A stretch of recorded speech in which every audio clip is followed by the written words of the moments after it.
Shalom saudara dan saudari di dalam Yesus Kristus. Selamat kembali ke program Suara Harapan, di mana kita akan bersama-sama merenungkan firman Tuhan yang hidup. Saya, Mayra Sibi, akan berkongsi makanan rohani pada hari ini dengan topik Melihat dengan Jelas. Mari siapkan hati kita dalam doa agar Tuhan memberikan pengertian kepada kita. Mari kita berdoa. Ya Bapa, kami datang kepadamu dengan penuh kerendahan hati, memohon agar Engkau memberi kami penglihatan rohani yang jelas semasa mendengarkan firman-Mu. Bimbing kami melalui firman-Mu agar kami dapat memahami kehendak-Mu dalam kehidupan kami. Semua ini kami serahkan hanya di dalam nama Yesus Kristus, Tuhan dan Juru Selamat pribadi kami. Amin.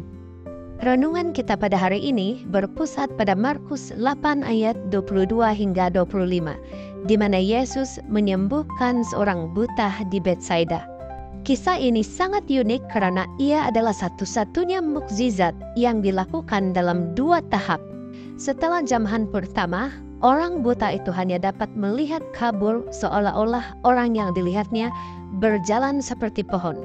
Tetapi setelah Yesus menjamahnya untuk kali kedua, penglihatannya dipulihkan sepenuhnya dan dia dapat melihat segala-galanya dengan jelas. Yesus menjamah orang buta itu 2 kali bukan karena dia kekurangan kuasa, tetapi karena Yesus ingin memberikan suatu pelajaran kepada para muridnya melalui suatu ilustrasi yang kelihatan dan bergerak. Apakah pelajaran yang kita dapat daripada kisah ini? Kisah ini adalah gambaran yang kuat tentang proses pertumbuhan iman. Sama seperti orang buta itu perlahan-lahan menerima penglihatan yang jelas, kita juga sebagai umat Tuhan memerlukan waktu dan proses untuk melihat rencana Tuhan dalam hidup kita dengan lebih jelas. Kisah ini mengajarkan kita tentang kesabaran dalam memahami kehendak Tuhan. Kadang-kadang kita mungkin tidak segera memahami apa yang Tuhan kerjakan dalam hidup kita. Kita mungkin melihat secara kabur, tidak pasti tentang arah atau tujuan yang Tuhan tetapkan dalam hidup kita. Namun, seperti Yesus yang terus bekerja dalam hidup orang buta itu, Dia juga bekerja dalam hidup kita. Tuhan mungkin sedang memproses kita, dan walaupun kita hanya dapat melihat sedikit demi sedikit, janjinya ialah Dia akan menyempurnakan karyanya pada waktunya. Dalam kehidupan kita sehari-hari, ada banyak perkara yang tidak kita pahami dengan serta-merta. Cabaran, keputusan, dan ujian yang kelihatan membingungkan kita. Tetapi melalui proses penyembuhan dan pertumbuhan rohani, kita akan mulai melihat lebih jelas rencananya yang sempurna. Salah satu cabaran terbesar yang sering kita hadapi adalah ketidaksabaran kita.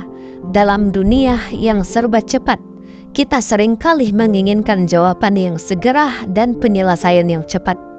Tetapi proses rohani tidak selalu seperti itu. Sama seperti Yesus yang memberikan ilustrasi atau pengajaran dengan menyembuhkan orang buta itu secara bertahap, pertumbuhan rohani kita juga memerlukan waktu. Kadangkala kita merasa kecewa ketika kita tidak dapat melihat kemana Tuhan sedang membawa kita. Tetapi inilah saatnya kita perlu belajar untuk mempercayai proses Tuhan.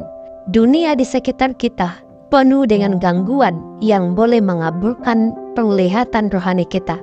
Tradisi, pengaruh duniawi, dan harapan orang sekeliling boleh menghalang kita daripada benar-benar memahami kehendak Tuhan.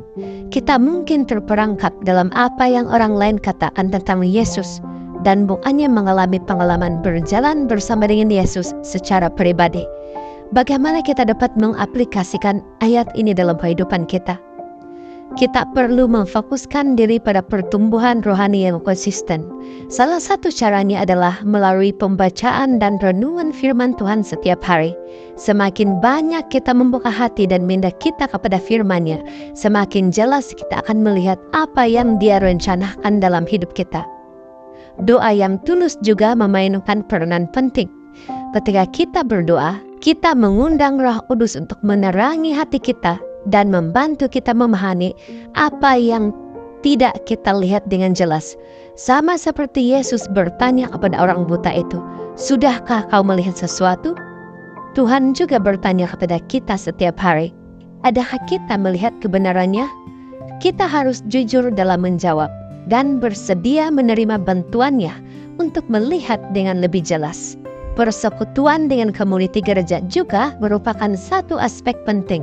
Dengan berada dalam persekutuan yang erat dengan sesama orang percaya, kita dapat saling membantu dan mendorong satu sama lain untuk memahami lebih mendalam tentang kebenaran Kristus. Saudara dan saudari, sama seperti Yesus memberikan penglihatan yang jelas kepada orang buta itu, Dia juga rindu untuk membuka penglihatan rohani kita. Pertanyaan untuk kita pada hari ini adalah, adakah kita melihat Yesus dengan jelas?